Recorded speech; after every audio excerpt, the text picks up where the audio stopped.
national platform, private sector, and PNPB, support the traditional market with the integration program on insurance and credit to be implemented for safety, infrastructure, and services.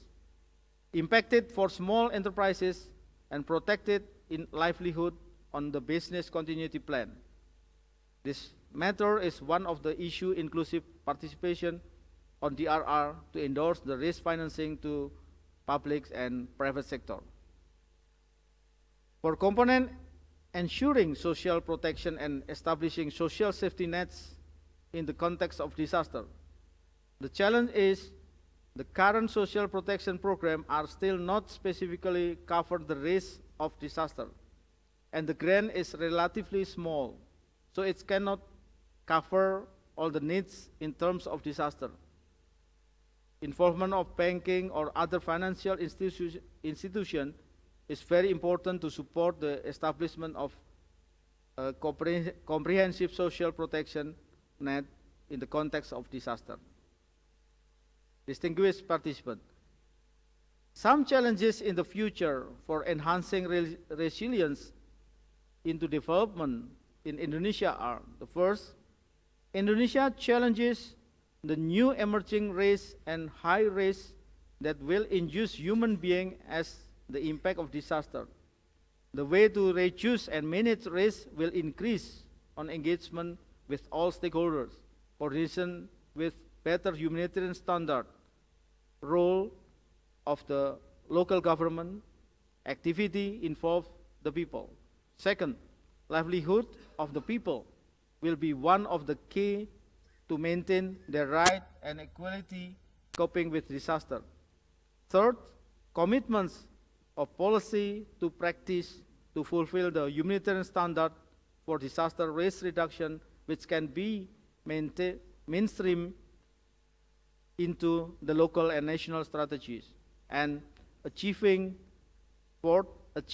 by international and regional cooperation and collaboration to fulfill the standard minimum service for humanitarian activities, which include investment, capacity development, knowledge development, and campaign integrating with other cross-cutting issues.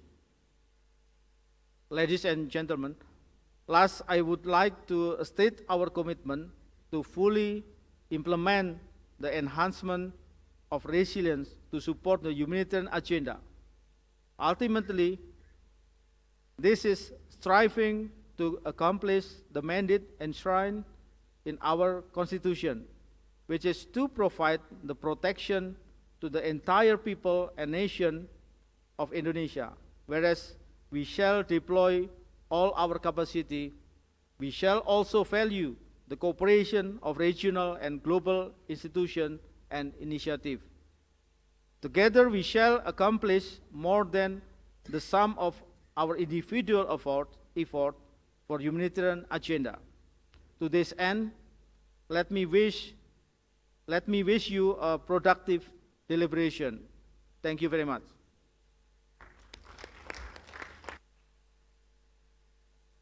Thank you very much, Your Excellency, for sharing Indonesia's experience. And now we move on to the case of Palestine. Let me invite Mr. Roberto Valle, the Special Representative of UNDP's Program of Assistance to the Palestinians.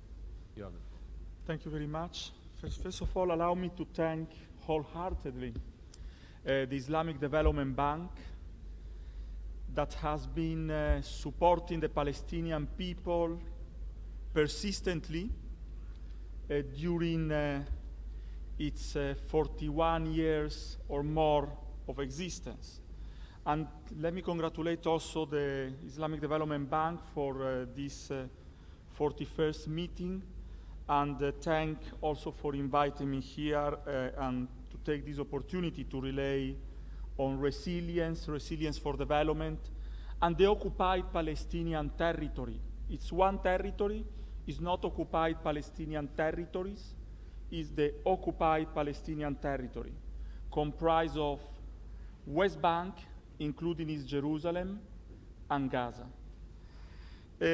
First of all, I would like to convey a few messages. The first is that the prevailing humanitarian and development instruments and paradigm, as well as the currently fragmented aid architecture, are definitely not fit for the purpose of delivering the intended benefits to the people of the world that are in so many cases, and particularly in the OIC countries and the member states countries of the IDB, are to a large extent living in conditions of conflict, vulnerability, and disenfranchisement.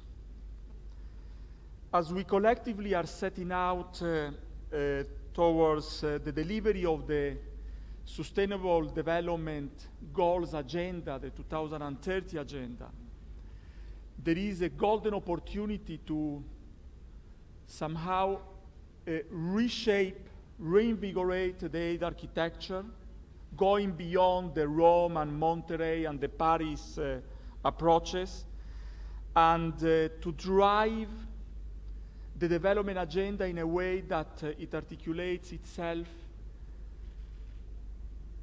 in an integrated manner with the actual humanitarian agenda. It is indeed when we look at the drivers of vulnerability, not really clear whether there is a humanitarian agenda or a resilience agenda or a resilience for development agenda or a development agenda out there. What is clear is that there are common drivers of vulnerability, and these are structural. In the case of the occupied Palestinian territory, Palestine, the key driver of vulnerability is not even humanitarian or developmental, it's political. Fostering resilience and development requires a clear political framework. And definitely, it requires benign leadership that provides the compass to advance humanity in a dignified manner. And this is at the center of the World Humanitarian Summit messages.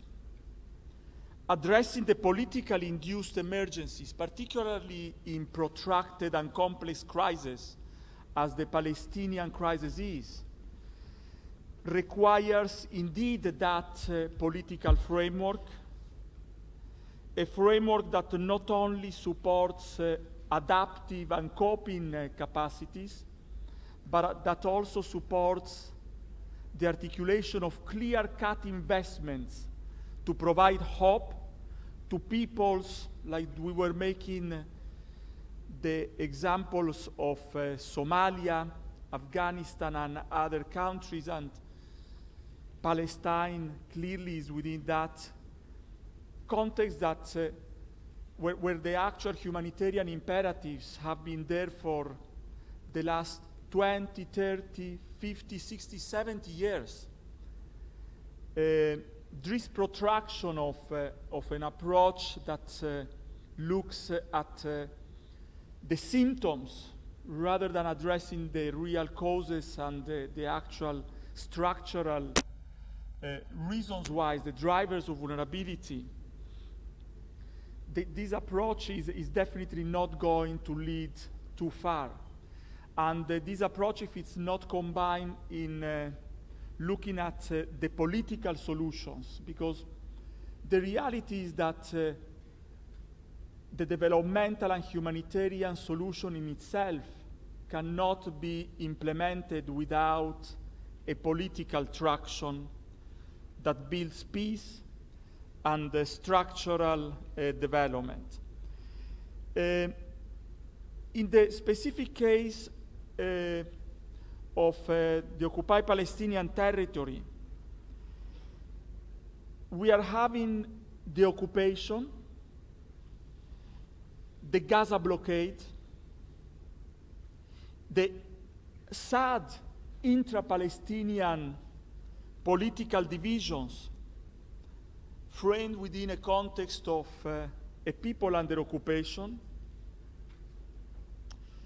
And we are having also the fragmentation of the territory into areas A, B, C, East Jerusalem and Gaza, a fragmentation that also has an impact on the fragmentation actually of identities through the time.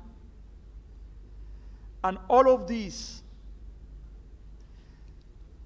is not dictated by humanitarian and development deficits. This is dictated by political and policy level decisions.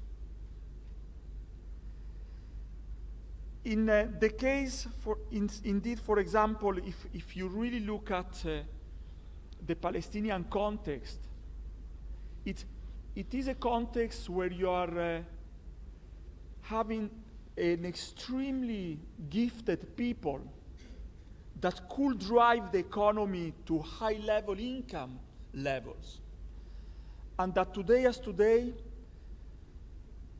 25% of its people live in poverty. The double, if we take into account just we discriminate Gaza as a specific case, we are having a case in which around 45% of youth overall in the occupied Palestinian territory are unemployed. In the case of Gaza is 61%, and a staggering 78% of young girls are unemployed at the age between 15 and 24. It is fundamental that in a context like this that is really hopeless in many ways, but that can be hopeful in as far as if the blockade finishes, if the intra-Palestinian political divisions finish, and the space is provided for meaningful political participation and the opening up of democratic space. If the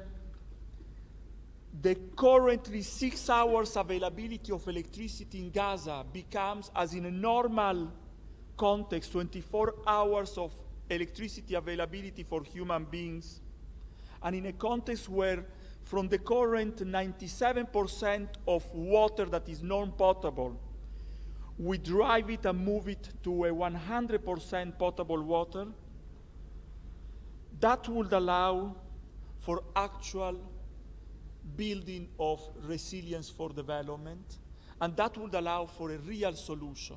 But that requires definitely developmental solutions, humanitarian solutions, but also political political leadership related decisions.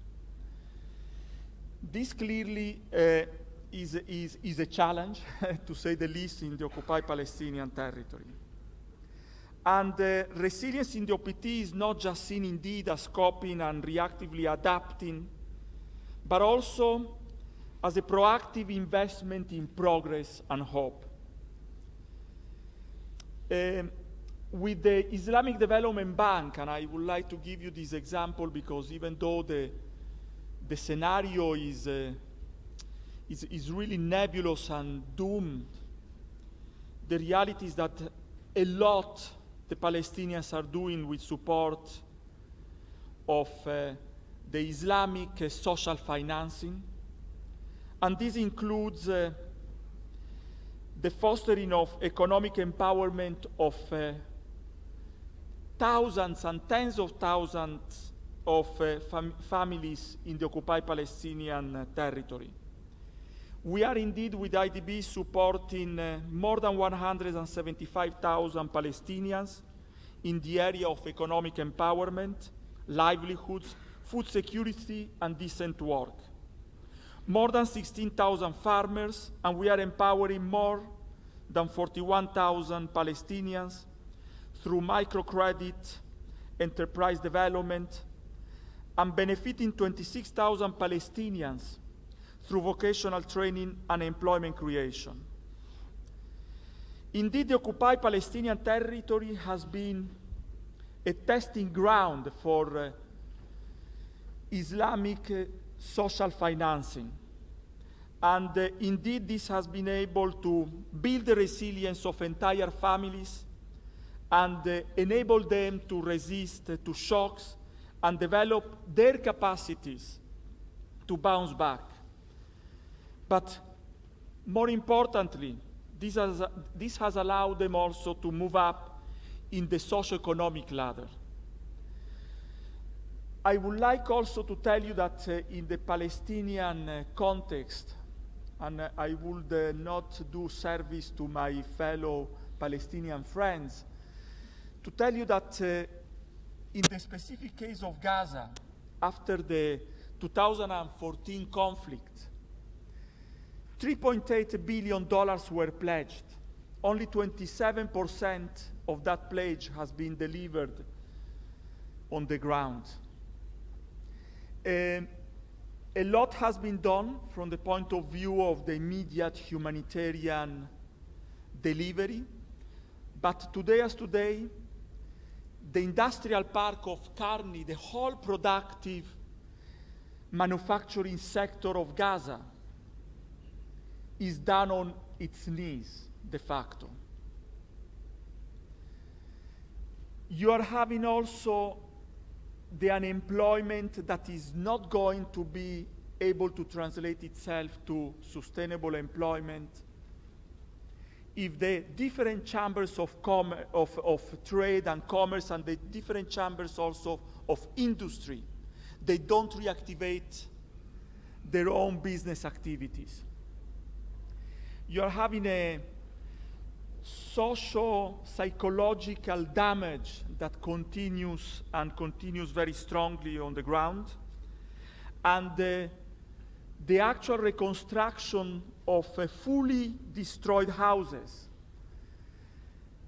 has not been implemented almost at all. I mean, you are having no more than 10% of the houses that are fully destroyed that have been reconstructed.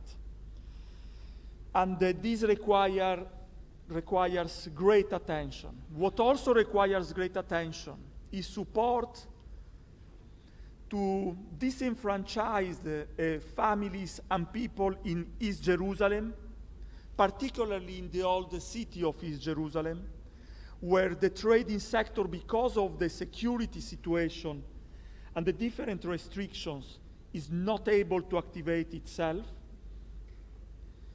And the support to the people living in Area C. This represents more than 61% of the West Bank. The people living in Area C are not under the direct service provision of the Palestinian state, the government of Palestine. They are in a context where they are not having access to their own natural resources, the water resources, the agricultural assets, and they are living under major restrictions. I would like to finish quoting Helen Clark, my administrator, the UNDP administrator, she said in 2014 in a conference on resilience the following: "Our approach also emphasizes the importance of transforming the structures and systems which repeatedly perpetuate fragility and undermine resilience. External shocks," she continued, "can open up the space required to initiate transformation, but only if opportunities to negotiate a different, more inclusive, and fairer future and lay the foundation for political, institutional, social, and economic reform are seized." Thank you very much.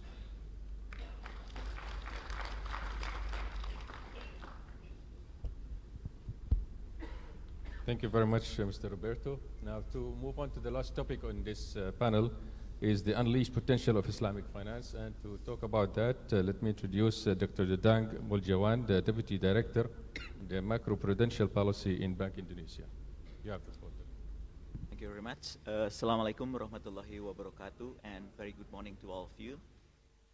First of all, on behalf of Bank Indonesia, I would like to thank the organizer for inviting me on behalf of the governor of the central bank to share about what we thought about developing Islamic social finance and its contribution to the sustainable economic development, including how to contribute to humanitarian reliefs.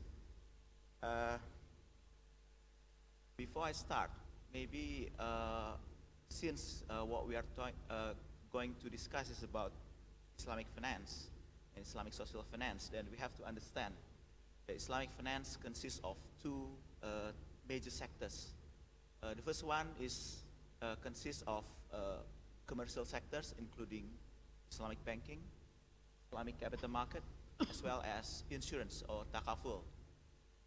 We have experience in developing Islamic finance, meaning commercial sectors. But after decades, more decades of development, we found it very difficult for us to really outreach to low-income society. Why? Because commercial sector will have kind of minimum cost of fund that cannot be sustained commercially, because from the liability sides, they have depositors, they have investors, they want to also have security when they want to put in these Islamic commercial sectors. Actually, when we try to think back, we have forgotten one thing, that we have in our pocket Islamic social sector, i.e. zakat sector and awqaf. I mean, it has a huge potential. When we want to deal with empowering low-income society. Why? Because we cannot expect, at all time, that this fund has to be paid back, particularly when the economic condition is going down. So the next question is, why the central bank now is taking care, give attention to this development?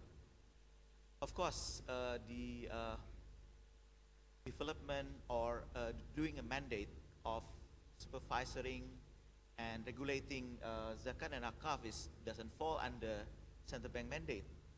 But if this sector can progress, the results of resulting from inclusive as well as equitable economic development can be seen from the central bank. We will have more stable financial system and more resilience, particularly when we have to face poverty as well as any natural disaster that can happen.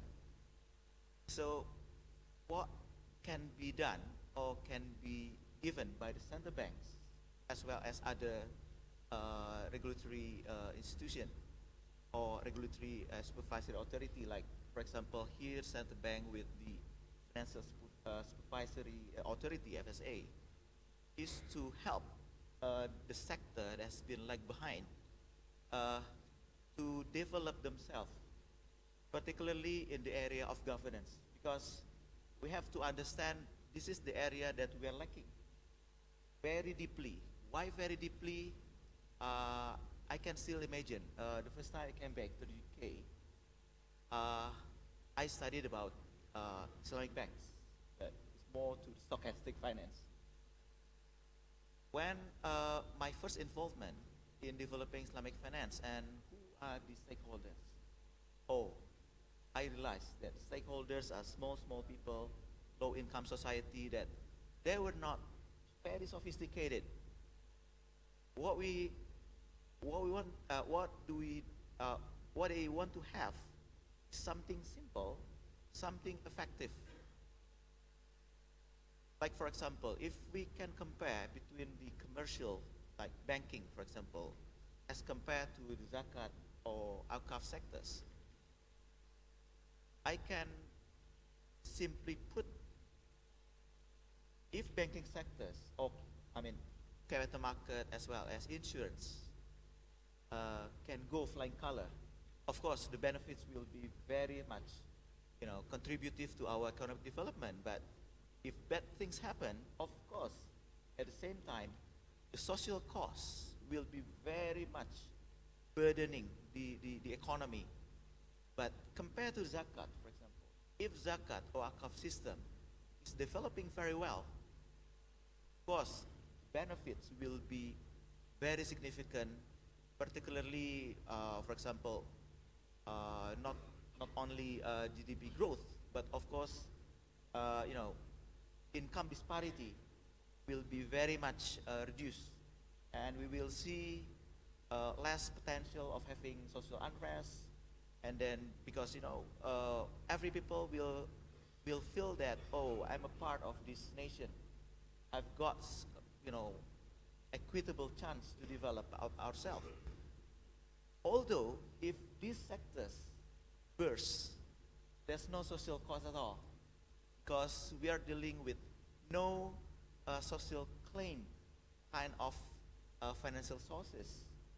And then it will be, it's what a shame if we have something valuable in our pocket and we just keep it, undeveloped. So this is why, again, from the central bank's perspective, we have already exposed with regulatory development in international as well as domestic level. This is what we want to share with other, regulatory institutions. Like Indonesia, we have a zakat regulatory institution, what we call Basnas, Badan Amil Zakat Nasional. And we have also Badan Wakaf Indonesia. So of course, it's a matter of, generosity of other institutions to help the others in order to build the, the governance through the development of regulatory framework. That's why we have come across two initiatives, in this case particularly Zakat and Awqaf core principles. If we talk about Zakat core principle, for example, why Zakat has to be regulated? Of course, for the donors, there's no way for Zakat or Zakat donors to go and sue because, oh, you have misused our money. There's no way because it's a social fund. But it will be much, much better if those kind of, channels can be maximized through a well-designed and well-governed system. And if, can give more appetite even. If the reporting system is very good, like for example, if I were one of the donors and then I've given millions of dollars with no reports, of course I have no incentive to do more. But if, because sorry, because I personally witness when there's a report coming to the donors that, sir, your hundreds of dollars can send tens of people, tens of orphans going to the college, and now they graduated. It that's what we I'm sorry. To spirit, to my spirit. This is what we call the value inducement in our Islamic so-called financial system. Of course, this what should differentiate between Islamic financial system to the conventional counterpart. Although I cannot also claim that conventional finance doesn't filled with, kind of morality. Of course, there's morality, but if we call it Islamic finance, of course, it has to be contributive dunya wal akhirah. So we try to bring down this kind of spirit systematically in terms of regulatory framework. And when we talk about zakat core principle, do we have to reinvent the wheel? Of course not, because when we talk about governance from OECD, for example, OECD standards, Basel core principle, IOSCO core principle on capital market, or standard on insurance, or even IFSB now is developing. There are Islamic values, that kind of regulatory framework, because this has been, the Islamic spirit has to be materialized professionally. Like, for example, of course, reporting or reference system is coming from Islamic value. Like hadith has to be referred very systematically. It's coming from somebody, and somebody has to be, proved to be very good. Now it has been the standard of international academy, because citation standard, and then the main goal or objective of this write up of these documents is to make the standards of zakat and wakaf operations becoming at the same level to other sectors. That's what we call mainstreaming Islamic finance into national policy. Why mainstreaming into national policy? Because now, for example, we talk about economic development.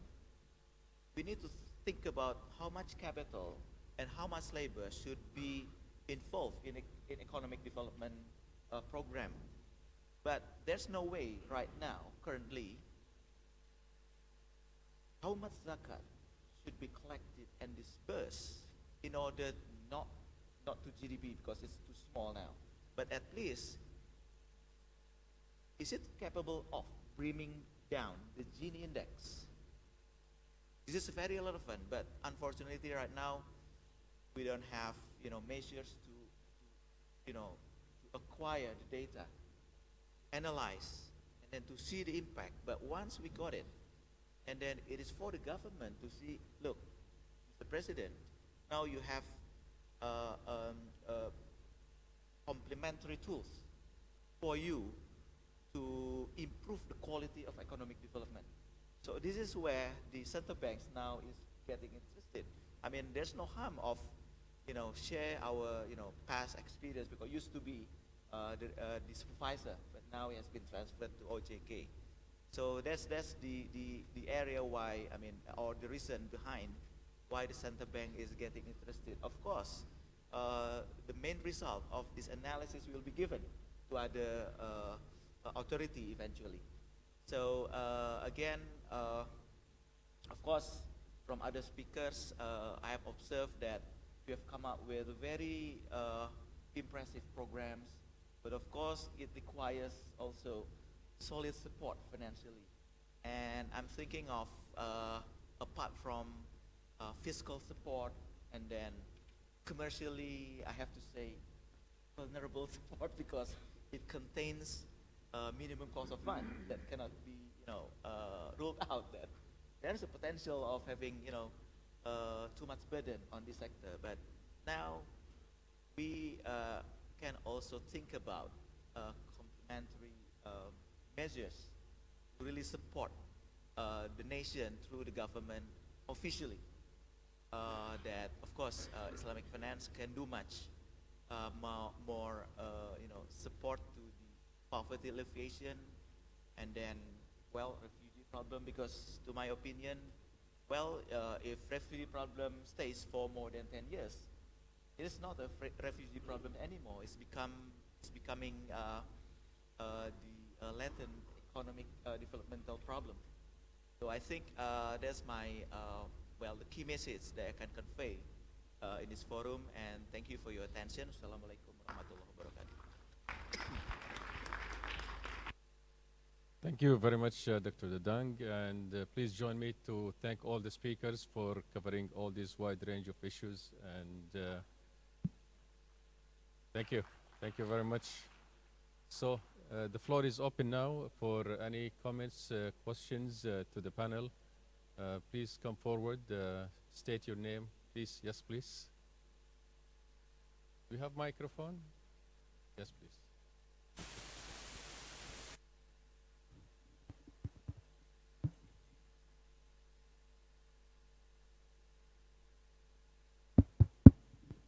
Thank you very much. Assalamualaikum warahmatullahi wabarakatuh. My name is Adelina Kamal. I'm from the Association of Southeast Asian Nation, ASEAN Secretariat. First of all, I would like to thank the IDB for inviting me to participate in this event. I think this event is very timely as we are preparing for the World Humanitarian Summit next week. Some of our ASEAN member states are member states of the OIC, and some others are observers to the OIC. So we certainly will benefit from the discussions for the OIC member states here. My questions are for the panelists. Since the topic is about resilience, the drivers for vulnerability and resilience, and as well as preparation for the World Humanitarian Summit, my questions are around that. First of all, I commend the efforts of the Secretary General of the United Nations for organizing the World Humanitarian Summit, the processes, the 2-year processes, and the multi-stakeholder engagement, as well as the government of Turkey for organizing it in their country. I hope that this will come up with substantive results. However, while many actually have put a lot of hopes and expectations on the World Humanitarian Summit, including ASEAN, we're coming up with the ASEAN joint statement for the World Humanitarian Summit, and we have our ministers meeting a day before the summit to basically solidify and consolidate our commitments for the World Humanitarian Summit. But we also see that there are other stakeholders and other actors who decided to walk out of the summit processes and openly state their opinions that the summit will not come up with concrete results. Now I know that the situations are very complex. The summit is talking about change. And when we talk about change, it means getting people out of their comfort zone, changing the seating arrangements. And for some people, it means losing their power and their freedom to make certain bad and ugly actions. Knowing that the World Humanitarian Summit is just one event, of course, there 2-year process towards that. Knowing that there are these people who are not convinced that World Humanitarian Summit will come up with something, knowing that the drivers for vulnerability and resilience are actually complex, not only for natural disaster but also for conflicts, what would be the panelists' recommendation to make sure that the World Humanitarian Summit will come up with something that the future generation can hope for? And if there is nothing, significant coming out from the World Humanitarian Summit, what can we do afterwards? I know that my sister Tan Sri Jamila already mentioned about leadership, about innovation, about coalition. And Indonesia has a lot of things to share because of their good practices. But what else? What else can be done? And this will require some kind of changing the way we do things dramatically if it is all possible. Thank you for that. Thank you. Let's take 2 more questions and then we turn back to the panel to respond. Second question, yes, please.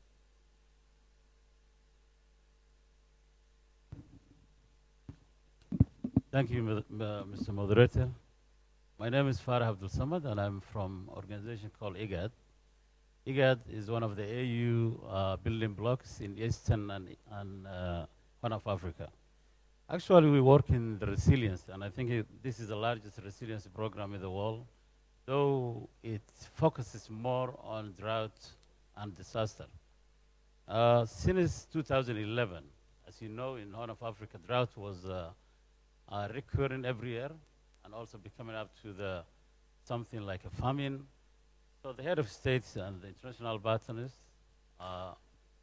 all UN and all international development has come together, and they asked themselves what to do in this time, how we can change the cycle of drought and famine, and they come up with something called platform for coordination of drought resiliency, and shortly you can call IDRISI.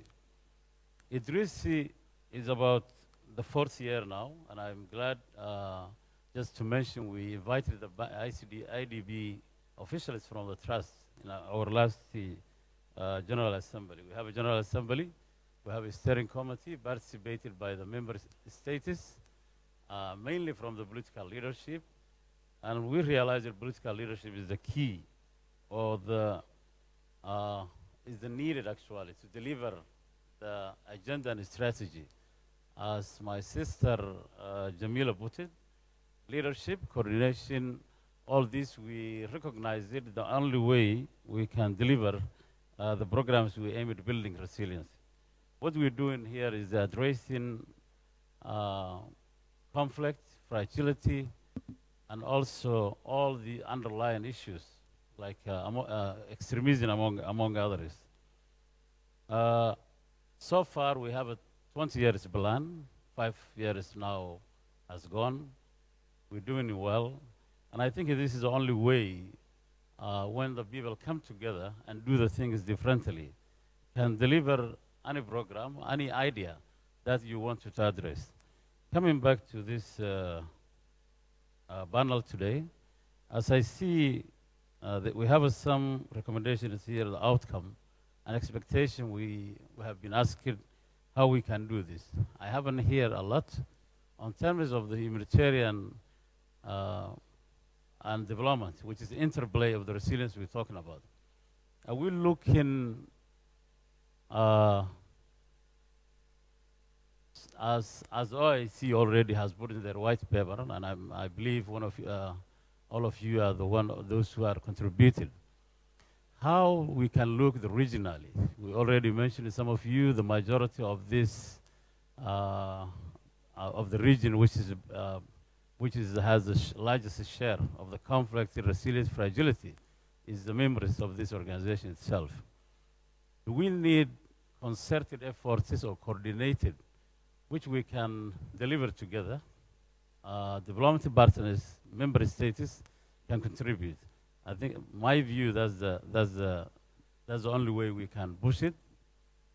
Some of you also contributed the World Summit, and the World Summit also again is another blueprint we're expecting how to address this interplay of the humanitarian and development, which is resilience. The financing issue, financing, as already has been echoed here, is still never meet the largest humanitarian basis of Palestine. We hear 26% is very small still. Where we work in Somalia, South Sudan, part of Kenya, already we mobilized in 1 billion resilience, what we call investment plan, mostly from the international banks, World Banks, KfW, development partners, and we look in IDB also to contribute.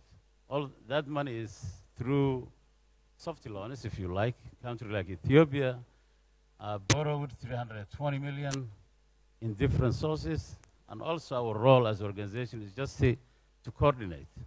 I think those mechanisms of the coordination is the only way finances can be bring together, and no more like grants we're not expecting anymore. Thank you very much. Okay. We take one more question. not, okay, we turn back to the panel.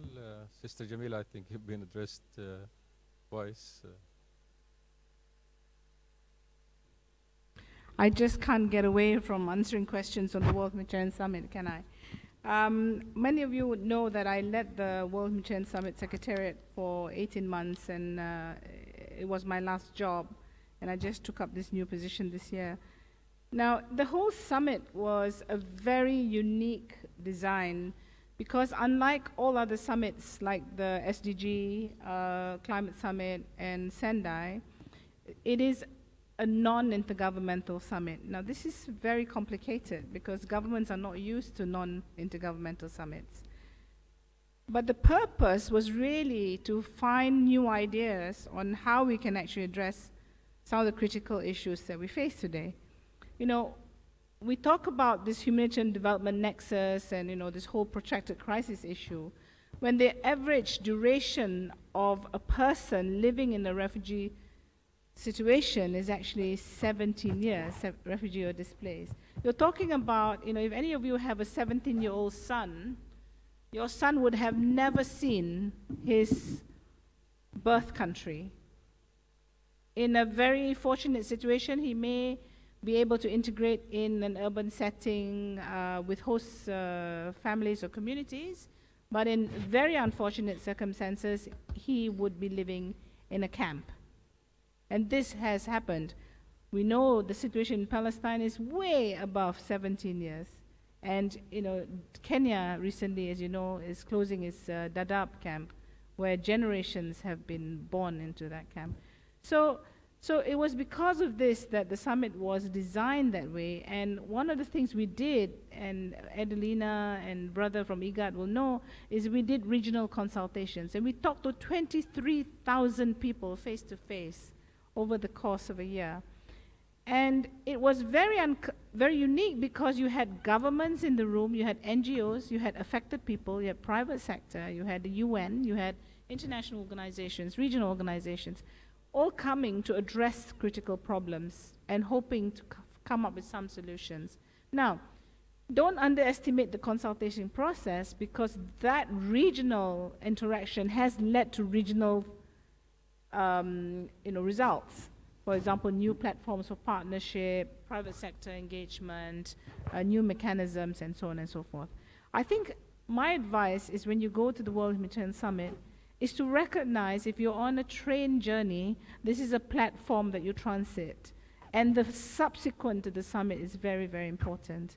I think the summit must be a summit where we come together to celebrate what we have been able to achieve, to put on the table what we still need to do, and we can do with many of these things without an intergovernmental process, and to also put on the table the political issues that needs to be solved and what requires an intergovernmental process, and use the opportunity of the Refugee Summit in September, which is an intergovernmental process in New York, to take some of these very difficult issues of protracted crisis, refugees and displacement and migration. So I think, you know, it's lending the voice, and I really urge those of you who represent governments to make sure that your governments come at the highest level to show that political commitment, because it is a political moment. It is so symbolic that it's held in Turkey. When this was designed in 2013, Turkey did not have 3 million refugees. So the fact that it is now going to be held in a country that suddenly, over the last 2 years, have had to bear the burden of refugees is a very symbolic and very important one as well. So I think the solidarity that we have to come together to say enough is enough. We need to now find some solutions that we need to do together. But I think using the other intergovernmental process that will follow, including the General Assembly, the ECOSOC Humanitarian Affairs segment, and so on and so forth. You know, the brother from IGAD, you know, there have been such good examples where, for example, the Africa Risk Capacity program, you know, the insurance schemes and so forth. And I really want to commend you from the Central Bank of Indonesia. And you know, I've been really pushing IDB to a point of, I think, discomfort. They're quite tired of me, of looking at the whole issue of Islamic social finance and how you can take it way above what it's doing right now. Because I think, the capacity and the potential for Islamic social finance to solve the problems, at least in OIC countries, is phenomenal. Because if you look at the data that IDB IRTI has produced from its Islamic social finance reports 2014-2015, where you have clearly shown the potential of zakat and awqaf in the Muslim world is phenomenal. It's like 600 billion projected from zakat. The gap in 2014 for humanitarian response was 6 billion. 1% of zakat could have covered humanitarian needs globally. Now, it's an oversimplification of mathematics, but what I'm trying to say is that if zakat is institutionalized in countries where it's not all countries have zakat institutions, but if they have, then working in partnership with development organizations, with humanitarian organizations, with the UN, with NGOs, with other entities, to identify who are the people who really need this, to be able to not give them small amounts of zakat, but to take them out of poverty so that they can be providers of zakat, that is going to be a game-changing phenomenon. And what about the other countries in the world where there are large Muslim populations? Look at the UK. London has its first Muslim mayor. And there are many Muslims who have real issues on where they should pay their zakat, because there are no institutions in the countries they come from. So establishing an international institution with good governance, clear monitoring, good reporting, that can allow then these money, either zakat or awqaf, to be clearly managed well without the risk, and this is a reality of counterterrorism law, because this is the reality of people living in Palestine, in Somalia, in many countries of the world where we underestimate the remittances are actually way above the amount of humanitarian aid spent.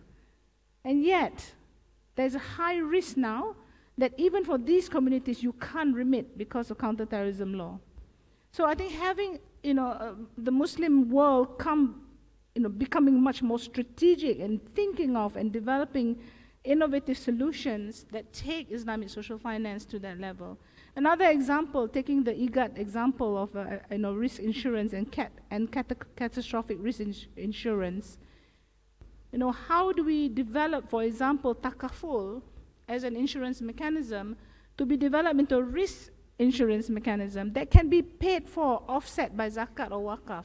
It's not impossible, because it's about a matter of sitting down with people with Islamic jurisprudence and figuring out where the categories fit. And therefore, you don't burden countries and governments that are from the low-income countries on paying the premiums and principles for insurance. So I think there's so much scope. I think that I would like to see, I hope in my lifetime this will happen, and that IDB will take the lead. I think another good example is, just to share with you the good examples, is the Gavi Alliance for vaccination. There was, as you know, the Gavi Alliance is a global alliance for vaccination, and they actually worked with the World Bank and the Islamic banks to come up with a sukuk, an issuance of a sukuk for $500 million for vaccination, for a global vaccination program. It was 1.4 times oversubscribed in its first issuance, which led to the second issuance of $200 million US. So $700 million for vaccination for 2 million children was raised through an Islamic financial instrument called sukuk. So, I don't know how else to convince you that this is actually a solution. We have already a solution in the Islamic finance world that we now need to really work together to co-create, mechanisms that will take it to a different level, so that we can start looking. We can't go on saying we don't have enough money to deal with some of the crises we have. We can't. It's unacceptable that in a world today with wealth that we cannot find that funds. So I'm just going to stop there. Thank you. Chansri, any of the panelists would like to elaborate or respond to Dijang? Yes, please. Yes. Mr. Robert. Yes, one of the questions was about the interplay between humanitarian development, resilience, and in many ways, if you look at a person, we need to align our instruments, systems, organizations, our financial envelopes to the human being. A human being, whether it's in a refugee camp in Kenya or in Gaza or wherever, has different dimensions at the same time and doesn't require anyone to help her or him in a divided and fractured and non-integrated manner. So people have at the same time humanitarian needs simply because they want their lives to be saved, but at the same time they want their lives to be sustained, but they don't want to be on a suspense account. They are not cash to be on a suspense account. They want at the same time to open up opportunities and chances to improve. That's basic. Particularly in the same refugee camps, you're having access to social media. People see how other youngsters live. A young boy or girl in Gaza knows that just 2-3 kilometers away, there are other youngsters, whether Palestinian Israelis or Arab Israelis, as they say, or Israelis, have a completely different living standard, completely different sets of access to education, health, enjoyment of sports, recreation, etc. So my feeling is that the whole issue of integration or a more integrated articulation of humanitarian development, resilience, and political and human rights type of action is going most probably to be one of the tangible results of the World Humanitarian Summit. Clearly, it's a process, it's not an event, so not from one day to the other, the OECD countries and everybody else are going to start, making disappear the humanitarian envelopes or the developmental envelopes or building resilience for development envelopes. The issue is, however, the rule of the game is going to be around integration, because integration is about economies of scale. And this requires change. Our representative from Asia said very clearly that change is difficult because change requires the closing of certain structures, closing of certain interests, the disappearance of certain modus operandi. And when it comes, listening to IGAD and the link between droughts and resilience, I've been working in Sudan and clearly working in Palestine. The whole issue of drought is a major issue, but also droughts and famine, whether in Sudan or in Ethiopia, is not just a matter of climate determinants. Is also a matter of political decisions. Is also a matter of access